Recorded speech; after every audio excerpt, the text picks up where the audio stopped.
Hello and welcome to another Out of Spec podcast episode. You join me and William talking about the new electric Macan. Now, we have spent many episodes talking about the new electric Porsche Macan here on this channel and our other channels, but there's new variants that are launching. Of course, one thing you can always be sure of with Porsche is new options, new specifications, new things to decide on through the ordering process. And now there is the announcement of two new electric Macan variants, both of which I think we kind of knew were coming, and I can share a little bit more about that. But let's get into the two new Macans that have debuted today.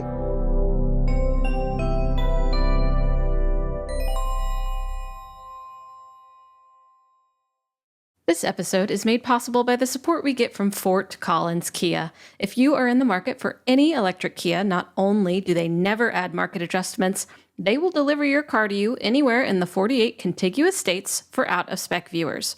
More information in the link in the show notes.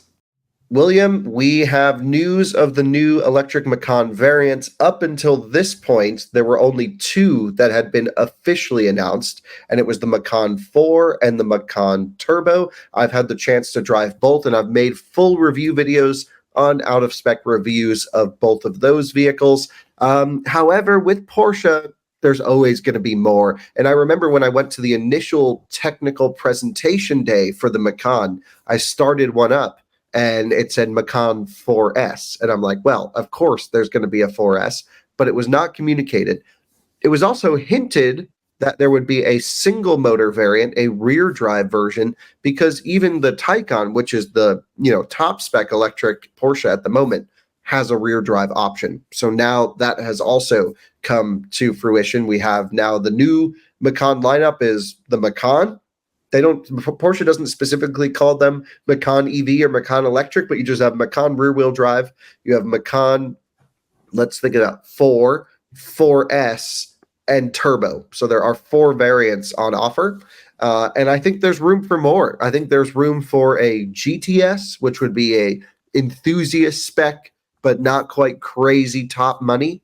Although the difference between a nicely spec'd Macan 4 and a Macan Turbo in our market was only about $10,000, which isn't that huge considering the power bump you're getting. So I'm curious how this will all work in the configurator, what the pricing will look like with options, because you can't just look base price to base price, because like Turbo comes with more stuff included.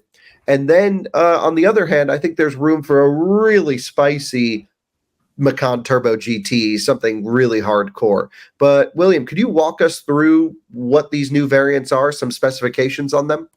Yeah, sure.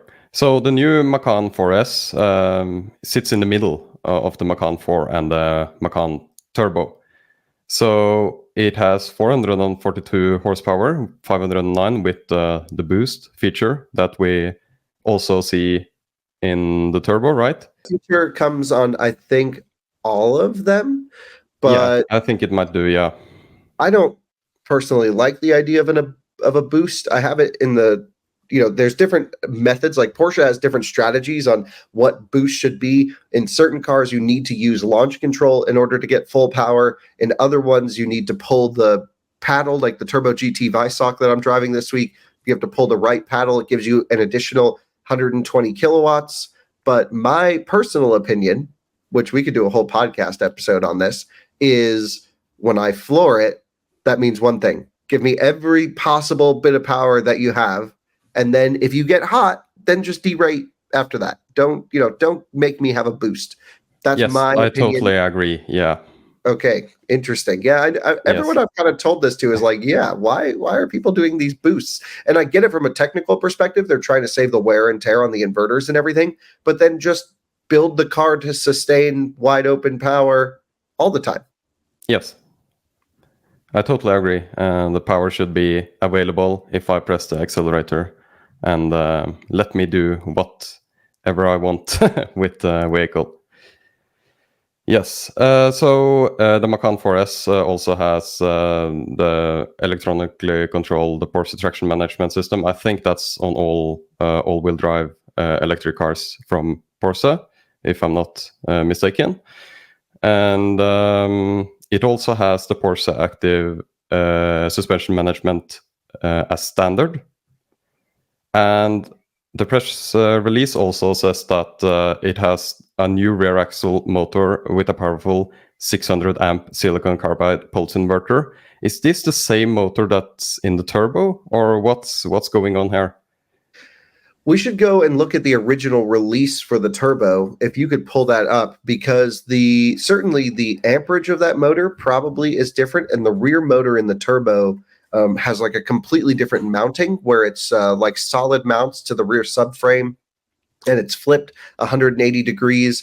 Keep in mind, Macan, for the viewers who don't know, is built on PPE, Premium Platform Electric, which underpins a portfolio of Volkswagen Group vehicles right now between Porsche and Audi.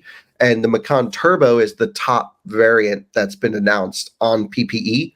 And PPE supports a bunch of different motors, bunch of different batteries, bunch of different even layouts and suspension designs. So they really have the option to play around with these variants to dial them in.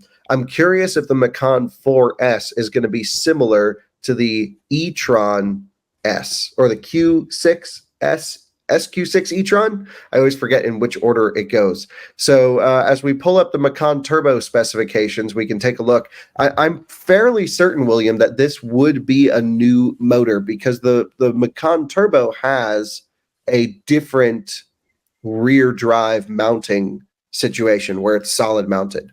Yeah, because just looking here through the numbers, yeah, I don't think you're going to see the split front to rear other than in the technical presentations, which I have somewhere, but it's okay.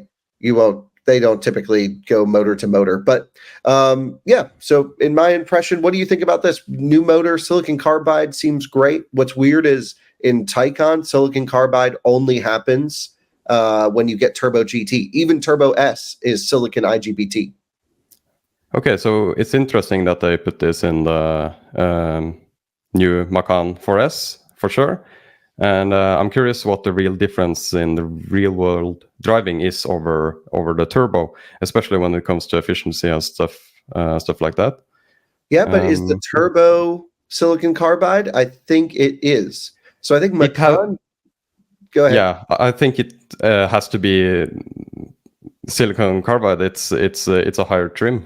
It makes sense to me that it's as well, and that they also try to talk about this here to like push the product, of course. But it's both trims are a new car, so it's not like it's been on the market for I mean, it isn't even sold. So yeah, a lot to learn, of course. But I think from basically my understanding of PPE and how the motors will go, the efficiency between the 4 and the 4S will be probably indistinguishable in real life.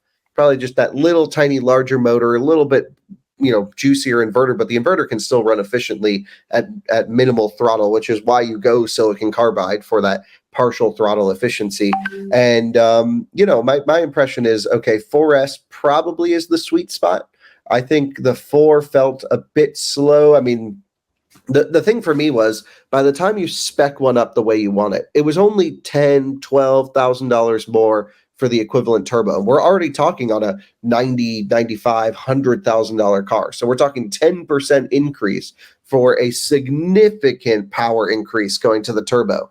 And of course, better resale value. So you'll probably get half of it back on the other end when it comes time to sell the car. So I was a big fan of Macan Turbo. For the performance-minded enthusiast, of course, if you're going to do a light spec, if you want a range specification, you can go Macan 4. But now there's a new range spec. So the 4S is 3.7 to 60, is it? Oh, 3.9. 3.9, okay, yeah. Yeah, and a top speed of 149 miles an hour, so basically 250 kph or so. And that's fine. I think that seems like the sweet spot for the Macan, assuming the pricing makes sense. Because if you spec up a 4S now, you got to be close to a turbo. So, you just keep... Yeah. It says that the MSRP is $84,900 in the United States. Okay, but no one's going to buy one for that. You need windshield wipers and headlights and a few other things to make it a functional car with Porsche. So, sure. Okay, so I think 4S makes sense. We all knew that was coming. I even mentioned it was coming when I did the first review. Can you tell us about the rear drive? Because this one's the most interesting to me for the max efficiency. Yes, the rear-wheel drive is clocking in at 335 horsepower or 355 with the boost function. So that confirms that the boost function is on every trim. Is this the road trip king? Maybe, I don't know. Anyways, it has a pretty high MSRP of $75,300. So once you spec that one up as well, it seems like it'll get close to the Macan 4, maybe. Yeah, I mean, that's kind of the way Porsche wants you to think, is you just get so close, then you're like, oh, I'll do that one. Then, oh, I may as well go here. But so 75,000 is the new base price for Macan in our market then. And that to Yes. me, that feels about right. Macan is a premium product. Cars have gotten expensive. I still think I would have preferred to see a $65,000 or $68,000 base price. Sort of, you can go fully spec'd Ioniq 5N, and then you can step into the base Macan right after. To me, that would be appropriate market specific pricing. But Macan, you're certainly giving up a huge performance hit over other cars for the same money, but then you're gaining charging performance, range, battery, build quality, material usage.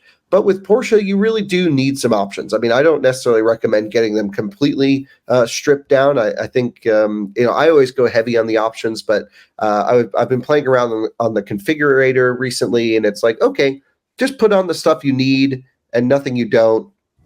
But like, you would want adaptive cruise control, and which is standard actually, but you would want lane centering and a few other things. The nice thing is the US cars come standard with a lot of equipment, and it doesn't seem like, at least here, it doesn't say we're not getting that stuff. But what's cool about the Macan 4 is you get the same 95 kilowatt hour usable battery pack. What's annoying is in Porsche, they used 100 kilowatt hour in their communication, but that's gross capacity. And like, who cares about gross? Tell me what I can use. So right. Whoever wrote that press release wasn't into EVs, or at least is trying to make the car sound better than it is. But it's 95 usable. It's got 270 kilowatt charging. It's going to have that silicon carbide rear inverter. It's the same rear motor that's out of the 4 in the rear wheel drive. It's about a couple hundred pounds lighter, 250, 270 pounds lighter. Okay, no one will really notice it, but it might turn in a little bit better. But unless you're driving them back to back, don't let the weight sway you. And that car actually seems like maybe that's the one to go for if you're going for a road tripper. Go for a super lightly spec'd Macan 4 with the big battery, with the fast charging. That should be pretty damn good. Yeah. I forgot to mention the 0 to 60 time of the rear-wheel drive, which is 5.4 seconds with a top speed of 134 miles per hour. But I do agree with you regarding price. It should be the starting price should maybe be a little bit lower. It's the correct type of car for Porsche to do it on, with the like SUV or CUV, whatever you want to call it, form factor. Yeah. Okay, cool. Well, from my impression, nice. Nothing crazy, nothing unexpected, but there's 2 new variants of Macan on sale. That's just more work for me to do range testing, charge testing. Well, the charge testing, thankfully, I just have to do once on these, but 10% challenges, all the stuff. Lots of cars to drive and run through the testing procedures, but can't thank you enough for putting this together, William. Thank you. And thanks to the viewers for watching, and we'll see everyone on another Out of Spec podcast soon. Bye-bye. Bye-bye.